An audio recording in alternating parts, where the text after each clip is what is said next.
global fashion icon. We've heard so much of other people's perspectives about Victoria Beckham in the press. Kind of brushed over the Spice Girl part. It was a genuine look from her perspective.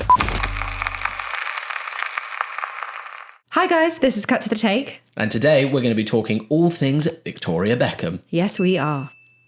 First things first. What did you think? Well, I didn't mind it. Yeah. I would say that I didn't feel like I learned anything new about Victoria Beckham. Okay, interesting. I think from the outset, I didn't necessarily get to know much. I mean, I felt like personally, I didn't really get to know much more about her and what drives her. I mean, obviously, we heard from David being like, she's one of the most hardworking women I've ever met. She doesn't take no for an answer and stuff like that. I respected the element of, that transition from Spice Girl to footballer's wife to, sort of a global fashion icon. I loved that element, I think, more of it, because I felt like they kind of brushed over the Spice Girl part quite a lot. I felt like they brought it up. There was moments where she was like, I don't regret it. It was amazing. Yeah. But I felt like the Victoria now, which I kind of understand, is that I am Victoria Beckham, fashion designer. Yeah. Okay. That's predominantly, I want 70% dedicated to this series to the fashion designer, which is Victoria Beckham. Yeah, that's true. I mean, okay, I enjoyed it. Yeah. Okay. Okay. Granted, I think I've never been like a huge super fan of Victoria Beckham, right?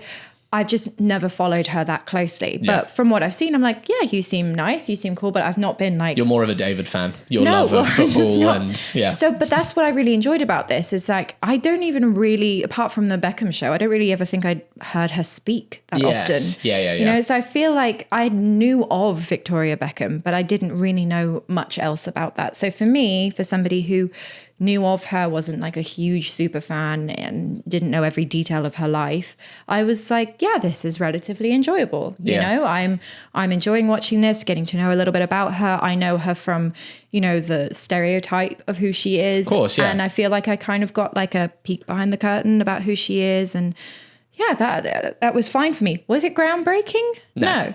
Did I enjoy getting to learn a little bit more about Victoria Beckham? Yeah. Yeah, okay, that's fair. That's fair. I thought the show wasn't particularly groundbreaking either. I think we mentioned when we were watching it, it was very similar to the 7 Days Out series on Netflix, the Chanel show. Yeah. It had very similar sort of like, ups and downs and all that kind of stuff. I think that's one of the elements I picked out from it. I liked that element of it when it was like, it was raining loads and like on site and the ground was soaking. How are we going to work in this environment? I think what was interesting though is I felt like at every moment Victoria, which I guess, she's paying for everything, never looked on edge. It was her staff who looked like they hadn't slept in about 2 weeks and were just like, this is awful. I know. But I guess, in terms of PR, there is a public perception of Victoria Beckham that has to be protected. So there's only so far the curtain can be pulled back. Yeah, and I think you've also got to remember, this was produced by Studio 99, which is their production company. Absolutely. Right? And Dorothy Street Pictures was a co-producer. So first of all, they're never going to produce something about themselves that's critical. Like, in what world what would do you mean? Like, they're not going to do that. That's just, like, let the Daily Mail do that for them. Yeah, you know fair. what I mean? Okay, they're not going to do that. No.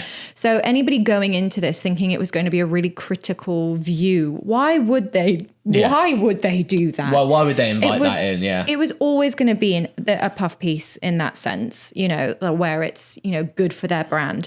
Do I think that is necessarily a bad thing? Did I expect anything different? No. Yeah, okay. I didn't go into this thinking I'm going to get a massive expose on who Victoria Beckham is. And I also feel like people want to be critical of something. Yeah, of people course. Want this, like, you're a bad person. People want to drag her down.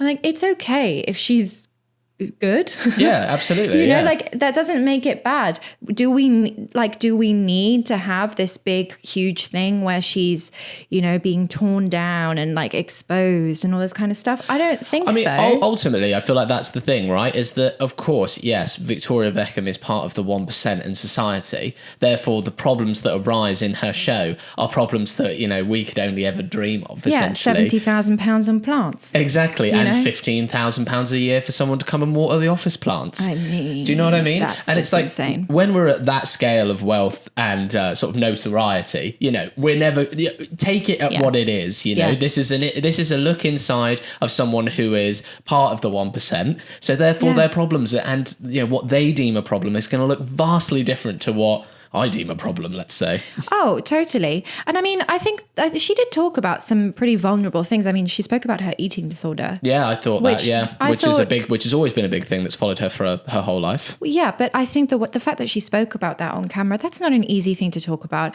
I don't know. Some reviewers have said that it's basically a 3-hour advert for the Beckhams. I would argue, what did you expect? It's a good point. Yeah, it's a good point. What did you expect from them? I mean, it was directed by Nadia Halgren, who did The Beckhams, the original show following David Beckham. Oh, right, okay. And also did Becoming, right, which was all about Michelle Obama. Right, okay. So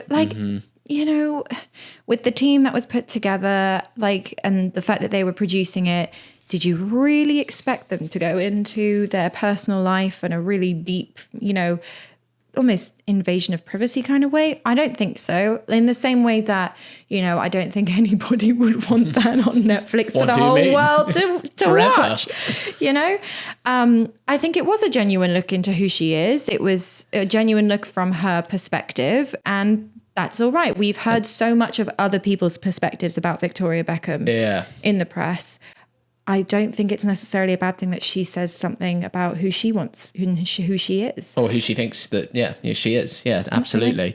The documentary, I think, is quite non-linear, don't you find? Like, there's obviously, they're obviously very busy people, so the interviews take place across loads of different environments. We commented on that. We did comment on that. She was always in a new room. At one point, we were like, how many rooms does she have in her house?